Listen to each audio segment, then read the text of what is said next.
هذا النور شفاء صدور. ای نام تو بهترین سرآغاز، به نام تو کی نامه کنم باز. اما بعد، ابن قیم رحمت الله علیه میگوید 4 چیز تن را بیمار میکند: سخن بسیار، خواب بسیار، خوردن بسیار، جماع کردن بسیار یعنی همخوابگی بسیار.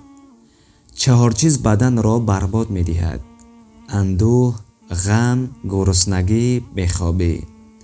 4 چیز نور را از روی میبرد: دروغ، بی‌حیایی، پرسیدن بسیار بدون علم، فسق و فجور.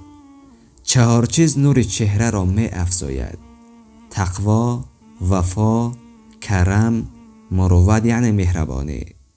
4 چیز افسون رزق است: شب زنده داری، استغفار صبحگاهان، همیشه صدقه دادن، ذکر گفتن در صبح و شام.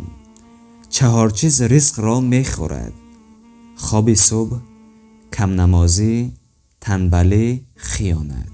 سلام علیکم و رحمت الله و برکاته.